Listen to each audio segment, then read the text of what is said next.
Start. आज की class कौन सी है? 9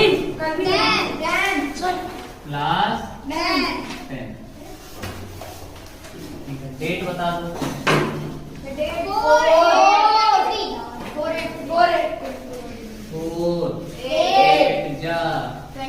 32। ये देखो 32 होता है ना, 32। चलो इंग्लिश का अभी भी क्या वोकैब से ही रिलेटेड प्रैक्टिस करेंगे हम लोग पहुंच कहां पे गए थे? इडियम्स एंड फ्रेजेस पर। Idioms and phrases. Idioms and phrases, ठीक है। लिखें, नया वाला कितना हो गया था? 7 हो गया था। Yes sir. 8 वाला लिखते हैं, ठीक है। There was criticism, there was criticism, there was criticism to the new policy, to the new policy of the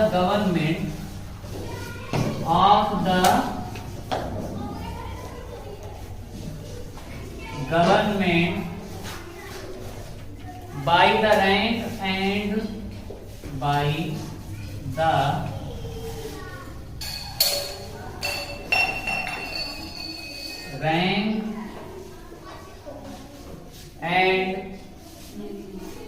rank and file, rank and ये है ना, rank and file. Rank and file का मतलब क्या होता है? देखो, the ordinary members, on the ordinary members, B, the majority, the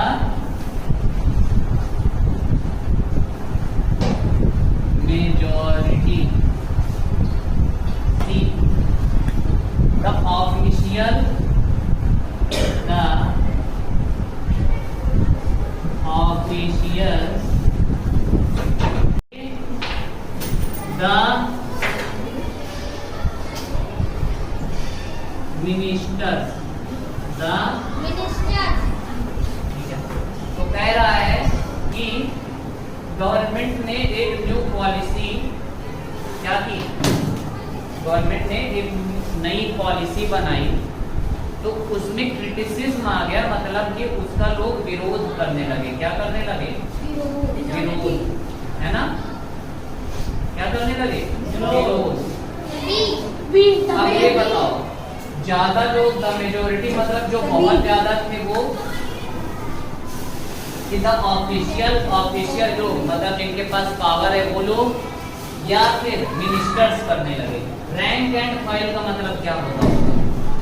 अपने पद पे गवर्नमेंट पॉलिसी वो करती है ना, तो क्रिटिसिज्म आता है आम लोगों की तरफ से। आती किसकी तरफ से है? आम लोगों की तरफ से, ठीक है। तो रैंक एंड फाइल का मतलब होता है ऑर्डिनरी पीपल, हमारे जैसे लोग। हम ही लोग तो बोलेंगे ना कि नहीं, गवर्नमेंट ये सही नहीं कर रही है, ये गड़बड़ है, ऐसा नहीं होना चाहिए, यही तो बोलेंगे ना। मेजोरिटी का मतलब होता है बहुत ज्यादा लोग, जिनकी संख्या ज्यादा है। मेजोरिटी का मतलब क्या हुआ? जिनकी संख्या ज्यादा। ऐसा कोई वो नहीं है, ऐसा कुछ भी नहीं है कि गवर्नमेंट अगर पॉलिसी जो है कुछ इशू कर रही है तो सिर्फ जिनकी संख्या ज्यादा है, एक और बात, ठीक है। तो रैंक एंड फाइल का मतलब होता है द ऑर्डिनरी मेंबर्स, हमारे जैसे लोग, आम आदमी। आम आदमी पार्टी पता है ना, तो वो रैंक एंड फाइल है ना, rank and file. Rank and file का मतलब होता है क्या? The ordinary member.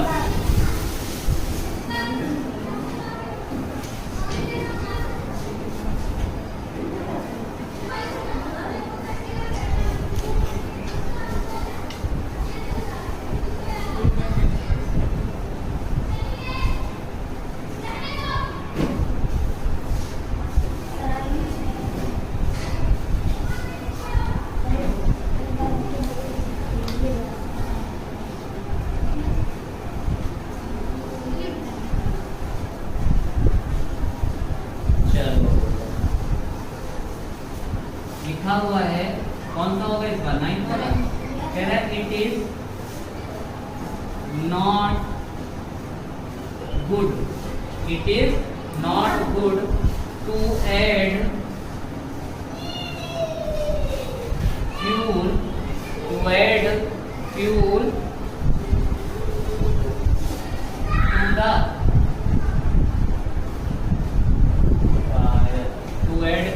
The fire.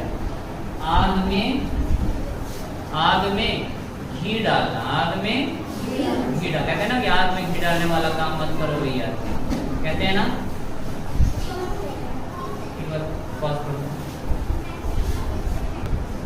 ठीक है, आग में घी डालना। ए ह्यूमिलिएट करना, ह्यूमिलिएट पता है ना, बेइज्जती करना, क्या कर देना, बेइज्जती कर, इंसल्ट कर देना। ह्यूमिलिएट का मतलब मैं बताया था, क्या बताया था, इंसल्ट।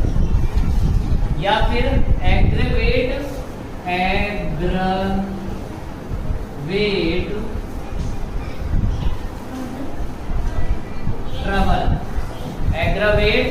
ट्रबल मतलब कि एग्रेवेट मतलब इंक्रीज करना, ट्रबल को और इंक्रीज कर देना।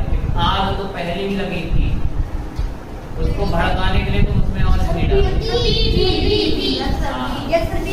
एग्रेवेट मतलब इंक्रीज कर देना, ट्रबल को और ज्यादा क्या कर देना, इंक्रीज कर देना। उसके बाद है बिकम एग्रेसिव, बिकम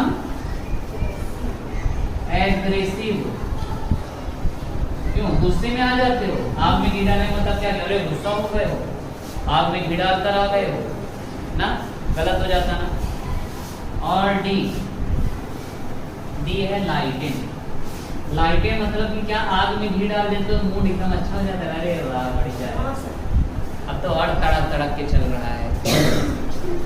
अभी तक तो एक कमरा जलता, अब बढ़िया मजा आएगा, 2-3 कमरे तो जगे जाएंगे आराम से।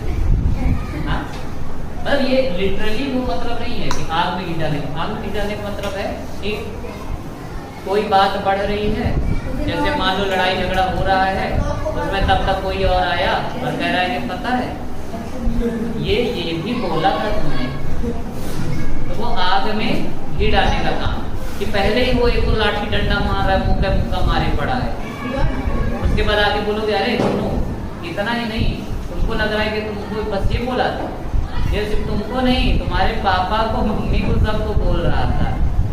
तो उसने क्या किया, जो ट्रबल था उसको एग्रेवेट कर दिया ना, आग में घी डालने का काम किया। एड फ्यूल टू द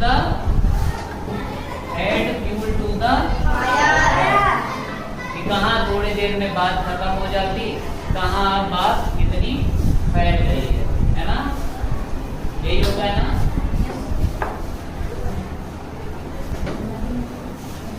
ठीक है, तो एग्रेवेट मतलब क्या हो गया, इंक्रीज करना, ट्रबल को इंक्रीज कर देना। Add fuel to the fire का भी मतलब क्या हुआ, आग में डालना, वही हुआ। आग में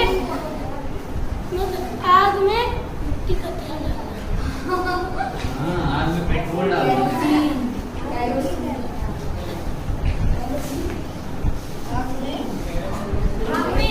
चलो ये देखो, आई विल लीव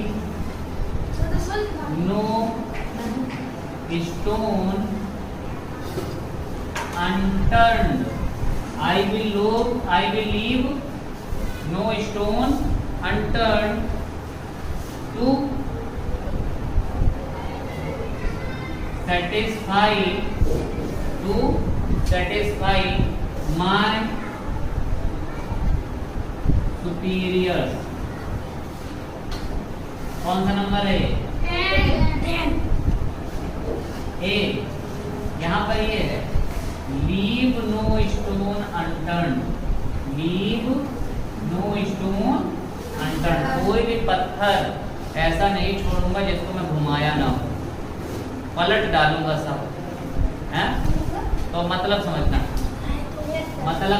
कि क्या बोलना चाह रहा है। इसको अपने बड़ों को सेटिस्फाई करने के लिए मुझसे जो बन पड़ेगा कोई कसर नहीं छोड़ूंगा, कोई कसर नहीं छोड़ूंगा, मतलब एक भी पत्थर ऐसा नहीं छोड़ूंगा कि जो उनको इसको पलटा ना हो। समझ में आ रहा है? तो ए टेक नो पेन, क्या मैं कोई कष्ट नहीं उठाऊंगा इसके लिए? हाँ? भाई पत्थर को घुमाओगे तो कष्ट तो होगा ही। Resort to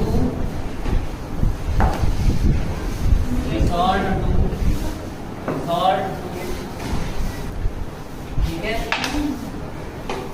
I will leave no stone unturned to satisfy my superiors. Take no pains. B है resort to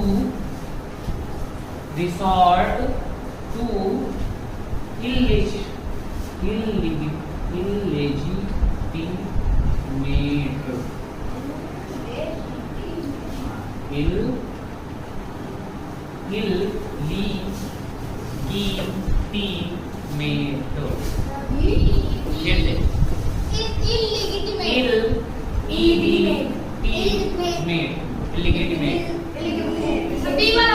ठीक है। अब बात सुनो, रिसॉर्ट टू इलीजिटिमेट मतलब, अच्छा इल मतलब क्या होता है? बीमार होते तो कैसा होता है? बुरा होता है। बीमारी कैसी होती है? इलनेस बुरी होती है। तो तुम रिसॉर्ट मतलब कि मैं अपनाऊंगा, रिसॉर्ट टू मतलब अपनाऊंगा गलत काम, बुरे काम का। इसका मतलब यही हुआ कि अपने सुपीरियर्स को सेटिस्फाई करने के लिए मैं बुरे काम करना शुरू कर दूंगा। ये ब्रोशोर का मतलब। सी में है do very irrelevantly, do very irrelevant things, मैं अजीब चीजें करूंगा जो कुछ मतलब कि उससे जुड़ भी नहीं रही है। कुछ भी करूंगा, वो मांगेंगे पानी तो मैं फूल ला के दूंगा कि ये लो। हाँ, वो मांगेंगे कि फाइल ला के दो तो मैं पूरा कंप्यूटर लेकर आऊंगा, बोलूंगा ये लो, खुश हो जाओ, हैं? ये करूंगा। इररिलेवेंट मतलब कि काम से रिलेटेड है ही नहीं, जो रिलेटेड ही ना हो, इररिलेवेंट, किसी काम का ही ना हो, ऐसे काम करोगे फालतू के काम। यूज ऑल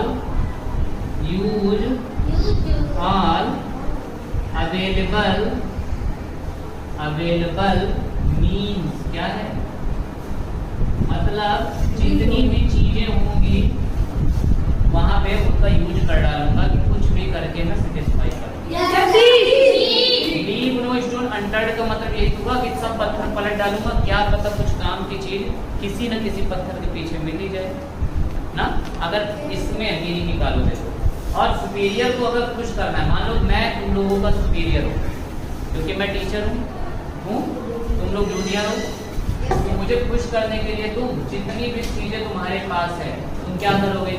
पढ़ाई अच्छे से करके दिखाओगे, घर से कोई शिकायत नहीं आनी चाहिए, ड्रेस में रहोगे, है ना, कई अलग अलग चीजें करोगे, कई स्टोन पलट के रख दोगे कि मैं खुश हो जाऊंगा। ठीक है, इरेज करूँ अब। 10 वाला हो गया। 11 वाला कह रहा है it will be wise for her to late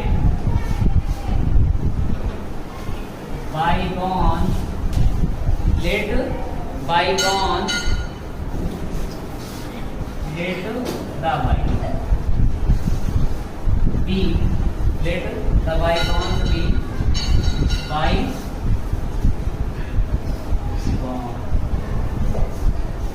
मतलब let the bygones be bygones का मतलब होता है कि जो बीत गया सो बीत गया, कि जो चला गया उसको पास्ट में ही रहने दो ना, उस पर ज्यादा फोकस मत करो, उस पर ज्यादा ध्यान मत दो, उसको ज्यादा अटेंशन मत दो। A ignore the past, ignore the past, या फिर डी पहले पूरा देख लिया पर उसके बाद पहले पूरा रजिस्ट द पास्ट,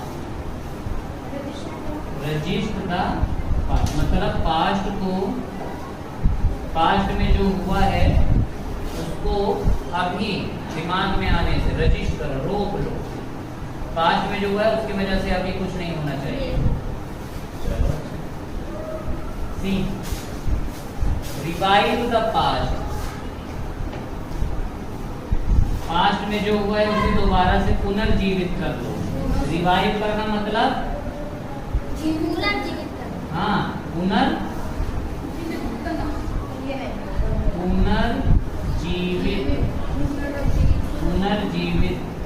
करना। सी या फिर डी रिकलेक्ट द पास्ट मतलब पूरा जितना भी पास्ट में हुआ उसको इकट्ठा करके बैठ जाओ। ये ऐसे किया, वो ऐसे किया, अब मैं ऐसे करूंगा। या फिर रजिस्ट द पास्ट, पास्ट को अपने तक आने ही मत दो। जल्दी बताओ।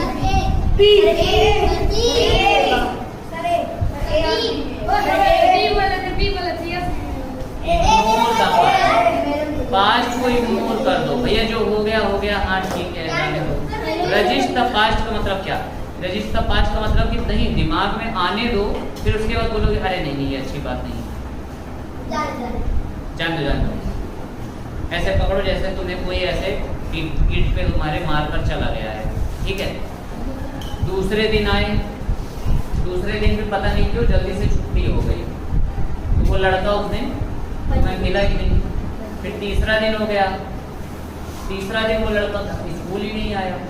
चौथा दिन हुआ, चौथा दिन तुम ही नहीं आए स्कूल। अब पांचवें दिन दोनों लोग मिल रहे हो, तो तुम क्या करोगे? मुझे उसने मुक्का मारे थे ना, जमा देता हूँ, हैं? उसके बाद फिर मुक्का बना के गए कि मारूंगा, उसका कॉलर पकड़े घुमाए, फिर बोले कि अरे छोड़ो कोई बात नहीं, इस बार माफ कर दे रहा हूँ। ये होता है रजिस्ट द पास्ट, मतलब पास्ट मेरे को अफेक्ट किया है, पास्ट ने मुझे अफेक्ट किया है, लेकिन मैं क्या किया? अपने आप को रोक लिया। और इग्नोर द पास्ट मतलब कि कोई दोस्त बोल रहा है कि वो तुम्हें 5 दिन पहले मारा था ना, अरे हाँ अब तो दर्द भी ठीक हो गया। ये होता है इग्नोर द पास्ट, कि मैंने उस पर रिएक्शन ही नहीं दिया। तो लेट बाईगॉन्स भी, बाईगॉन्स का मतलब होता है रिएक्शन ही मत दो। क्या ना दो? रिएक्शन ही मत दो, ठीक है। बहुत कंफ्यूजिंग वर्ड आते हैं, बहुत ध्यान से करना होता है, ठीक है। इस बार देखो, इरेज करो। Yes sir.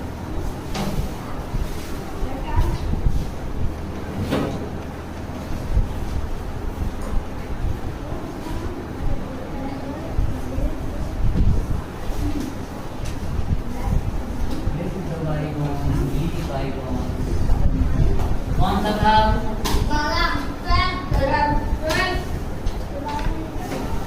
लिखा हुआ द चाइल्ड इज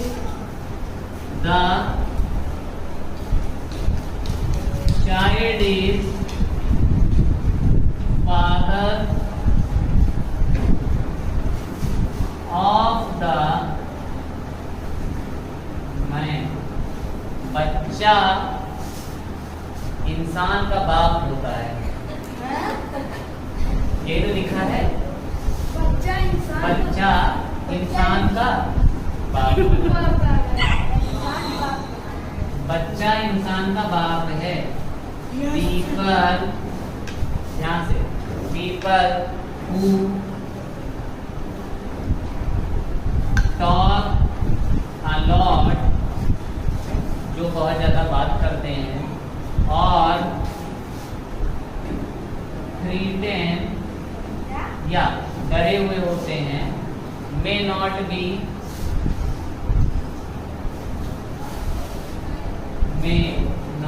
नहीं, थ्रीटेन का मतलब होता है डरावने होते हैं, जो बहुत ज्यादा बात करते हैं और बहुत ज्यादा तुम्हें धमकी देते हैं, डराते हैं ना, डरावने होते हैं। मे नॉट बी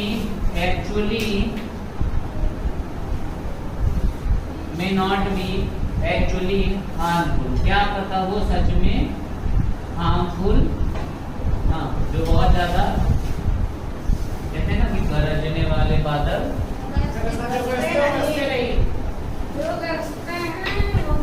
तो once actions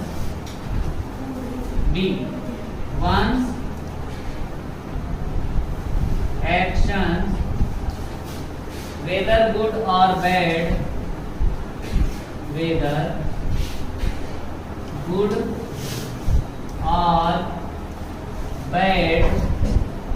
determine तय करते हैं, डिटरमाइन करना मतलब तय करना है, डिटरमाइन वंस रिवार्ड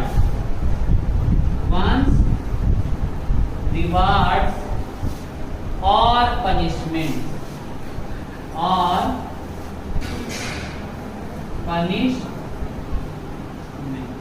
क्या बोला जाता है, जैसी करनी वैसी करनी, कि भैया तुम गुड करोगे तो गुड मिलेगा, बैड करोगे तो बैड मिलेगा। तुम्हारा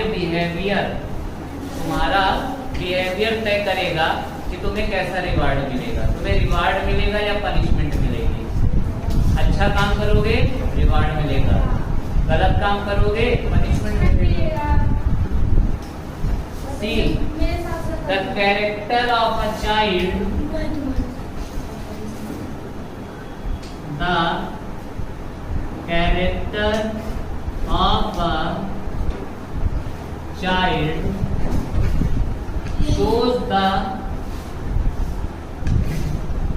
shows the kind of man he will grow up to be। मतलब कह रहा है कि एक बच्चे का व्यवहार ये दिखा देता है कि वो बड़ा होकर क्या बनेगा, कैसा करेगा। हाँ, child is the father of, मैं हूँ तुम्हारा पापा। ये मतलब नहीं है कि मैं तुम्हारा पापा हूँ। Child is the mother of man मतलब होता है, फादर मतलब क्या, पापा। ये पिता ही तो तुम्हें सीख देता है। कहते ना कि परम पिता सीख देते हैं भगवान, या चर्च के पादरी होते हैं फादर, वो तुम्हें सीख देते हैं, या तुम्हारे खुद के पिता तुम्हें सीख देते हैं।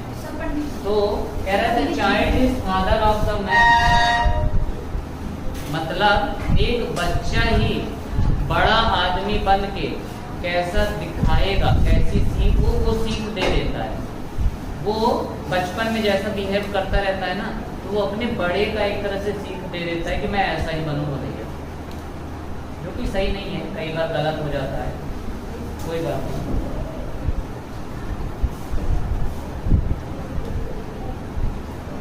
ठीक है, आगे बढ़े। सी में ही सही था ये, डी नहीं है। वेट करूं,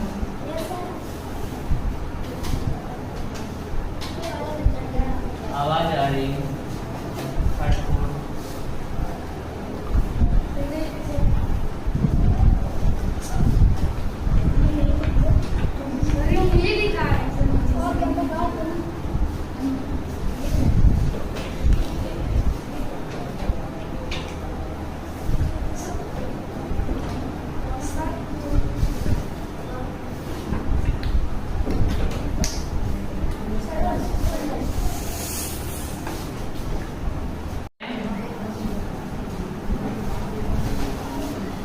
अगला लिखो बर्ड्स,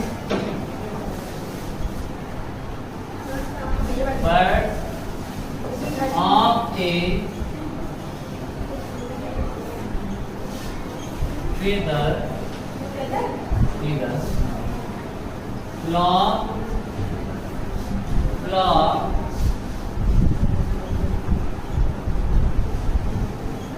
together.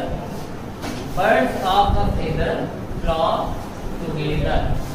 कौन सा नंबर है? 13 इसका ए।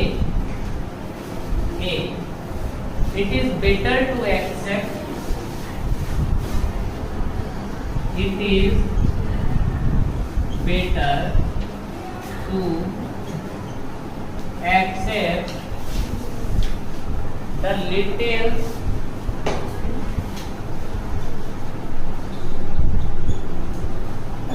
we have to accept the little we have than reject it,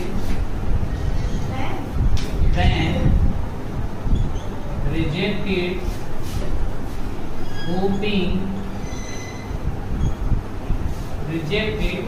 hoping to get a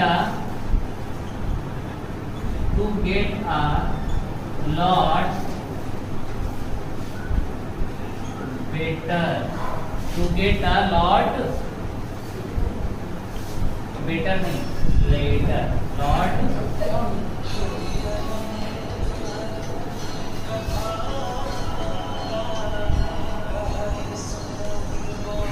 बात करो। Be a people with similar interest, people with similar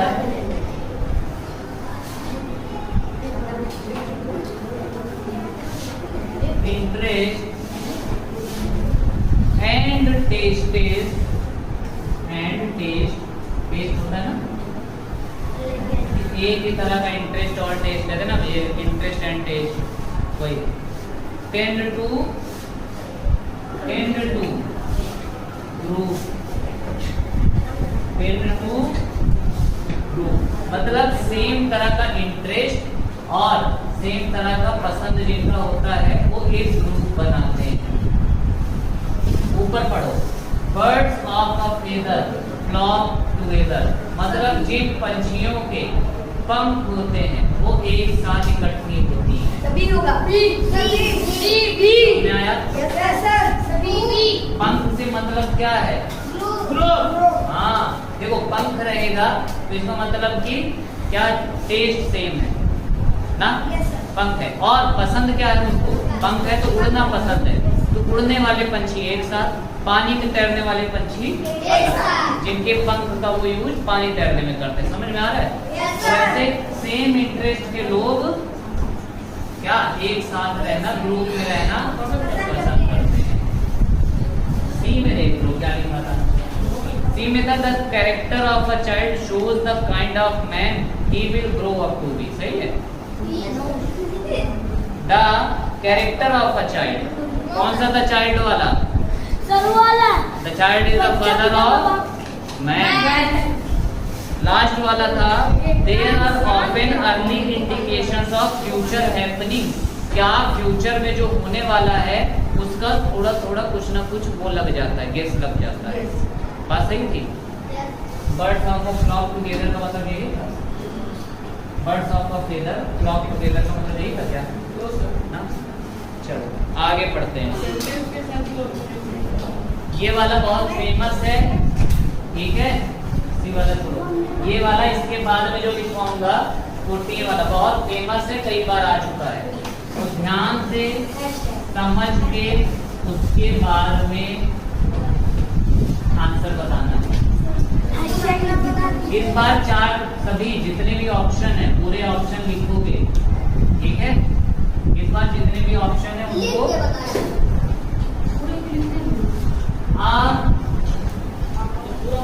burn मतलब a burn child reads the fire. एक जला हुआ बच्चा, एक जला हुआ बच्चा वो किससे डरता है? एक जला हुआ बच्चा किससे डरता है? फायर। मतलब वो होता है ना कि एक बच्चे को बोलो ऐसा लैंप रखी हो, बोलो कि नहीं मत टच करना जल जाओगे, वो बोलेगा कि बाहर में जाओ, मुझे तो वो जलता हुआ मस्त लग रहा है, मैं तो पकड़ूंगा उसको। हाँ, उसके बाद जाता है, एक बार वैसा टच करता है, जल जाता है, फिर उसके बाद बंद करके भी लैंप रख दोगे उसके सामने ना, तभी भी वो बोलेगा दूर हटाओ, जल जाऊंगा ना। या फिर दूध, गरम दूध दे दो उसको, निप्पल में होता है ना, बॉटल में पीने के लिए, छोटा सा जो बॉटल होता है उसमें गरम दूध डाल के दे दो, वो एक दिन ऐसा जल्दी से पिएगा और जल जाए जीभ उसकी। फिर देखो कभी भी निप्पल दोगे ना, कितना भी ठंडा भी करके, तभी भी वो उसको ऐसा फेंक देगा, बोलेगा ना कि अभी फिर तो वही हालत होगी, है ना। तो ऑप्शन देखो, ऑप्शन देखना, कह रहा है it is not good, it is not good to only toys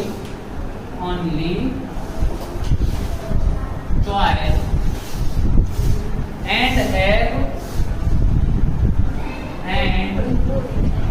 have no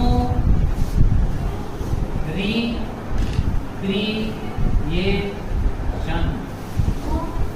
toil मतलब क्या करना? टॉयल मतलब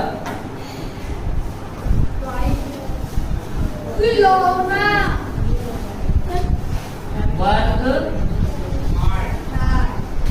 हार्ड वर्क करना, और रिक्रिएशन मतलब इंजॉय करना। क्या करना? तो कह रहा है कि ये अच्छा नहीं है कि सिर्फ हार्ड वर्क करते रहो और इंजॉयमेंट करो इन मत लाइफ में, है ना, कि पैसा कमा के भरते रहो और बस भरते ही रहो, उसका कुछ सामान मत खरीद के अपनी ख्वाहिशें ना पूरी करो, है ना। टॉयल का मतलब क्या हुआ? Hard work. रिक्रिएशन का मतलब क्या हुआ? इंजॉय करना। क्या करना? बी है family ties. Family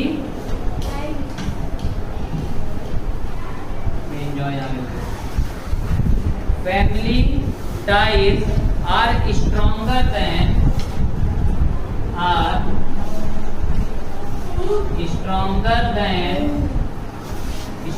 than other relationships।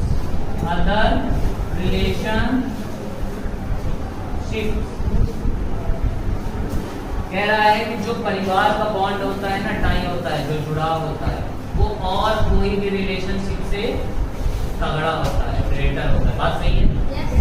तुम्हारा भाई और तुम्हारा पक्का दोस्त लड़ाई कर ले, तुम किसका साथ दोगे? दोस्त।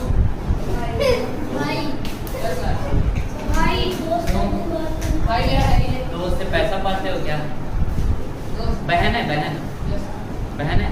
तो अब बताओ, बहन और एक दोस्त तुम्हारा लड़ाई कर ले तो भी दोस्त।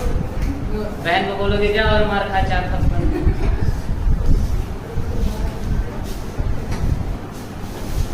A mistake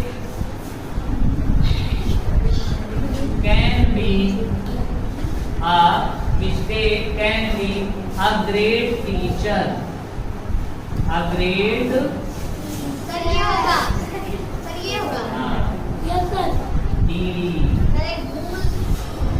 A mistake can be a great teacher। D है what pleases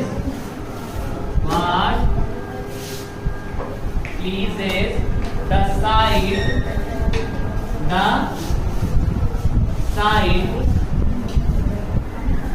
varies from one person to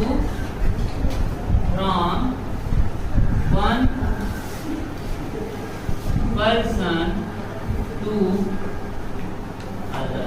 From one person to from one person to another, मतलब आंखों को क्या सुहाए, आंखों को क्या सुहाएगा, ये पर्सन बदलता रहता है। क्या पता तुम्हें कुछ और पसंद हो, उसको कुछ और पसंद हो, तुम्हें काला वाला रसगुल्ला, उसको सफेद वाला रसगुल्ला, क्या पता कोई और हो जिसको कोई रसगुल्ला ही नहीं पसंद हो, तो बोलेगा कि कम से कम पिज्जा तो मंगाओ ना, उसको तीखा पसंद है, किसी को समोसा पसंद है, किसी को मठरी, अरे सर नाम है ना। बात समझ में आया? कह रहा what pleases the site, site मतलब नजरों को, ठीक है ठीक है ठीक है। तो हम लोगों ने कितना पढ़ लिया? A one child reads the fire, ये कौन सा नंबर था? 14 हम लोगों ने यहाँ तक पढ़ लिया, यस सर, यहाँ तक समझ में आया अच्छे से? यस सर, याद आया? यस बस ऐसे ही पढ़ना है, दिमाग में ध्यान पे रखना है, ऐसा दिमाग में बिल्कुल कि वो बोल क्या रहा है, उससे मतलब निकालना है, सही मतलब निकालना है, ठीक है, गलत मतलब मत निकाल देना। और बात सुनो फिर से, रिक्रिएशन मतलब टॉय मतलब, उसके बाद यहाँ नीचे आओगे तो टाइज, टाइज मतलब बंधन, और नीचे आओगे तो ईजेस द साइड, नजर ना, नजरों को क्या सुहा, कहते हैं ना कि तुम्हें क्या सुहाएगा तुम जानो, मुझे तो ये अच्छा लगता है, तुम्हें जो अच्छा लगे तुम जानो, है ना, समझ में आया? नजरों को क्या अच्छा लगेगा मतलब पसंद की बात है ना। ए पिज्जा खिलाऊंगा, ठीक है, फिर आज के लिए इतना ही, बाकी कल, चलो बाय बाय।